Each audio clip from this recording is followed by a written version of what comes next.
Quarantine was invented by a Muslim. Who knew?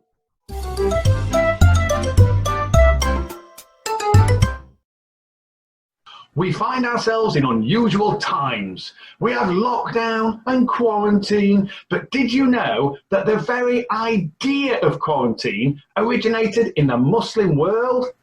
The earliest mention of isolation on medical grounds occurs briefly in the biblical book of Leviticus, part of the Christian Old Testament, which forms the Jewish Torah. It recommends 7 days isolation for those with sores formed in a rash. The Prophet Muhammad, peace be upon him, spoke at length about the benefits of isolation. He stated that those with contagious diseases should be kept away from those who are healthy, and this is reported by Abu Dawood and others. Another hadith quotes the Prophet Muhammad, may the peace and blessings of Allah be upon him, as saying, "If you hear of an outbreak of plague in a land, do not enter it. If the plague breaks out in a place where you are at, do not leave that place." Genius! Okay, but where did the term quarantine come from? Well, it came from a very famous Muslim scholar. His name was Ibn Sina.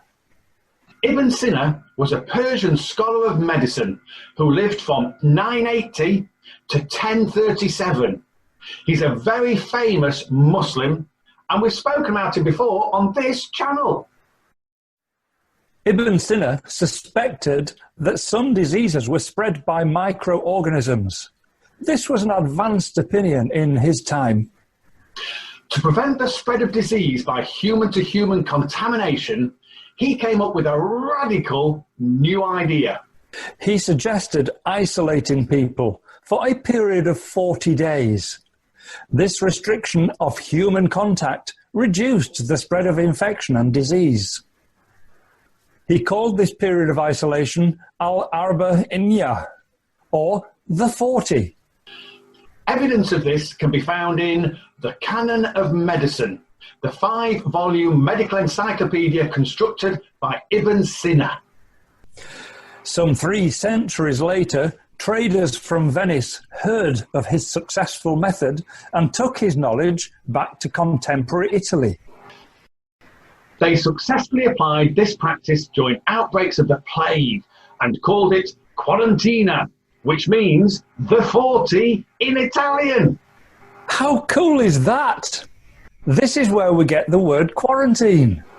So the methods currently being used to fight this global pandemic have their origins in the Islamic world. Allah subhanahu wa ta'ala says in the Quran, chapter 5, verse 32, "He who saves one human life, it is as if he had saved the lives of the whole of mankind." Even today, Ibn Sina's method is saving thousands, perhaps even millions of lives. MashaAllah, what a legacy. Such barakah, and you can benefit too. Stay indoors where possible. Practice social distancing. And stay well. So we really hope you enjoyed that. For the 21 video series, everything you ever wanted to know about Islam and the Muslim culture, But couldn't be bothered to ask. click the link in the top right of the screen. Also, please subscribe by clicking the red button below if you haven't already done so. We want to reach as many people as we possibly can. Thank you once again for your support, and we'll see you in the next video. Assalamu alaikum Wa rahmatullahi wa barakatuh. Bismillah.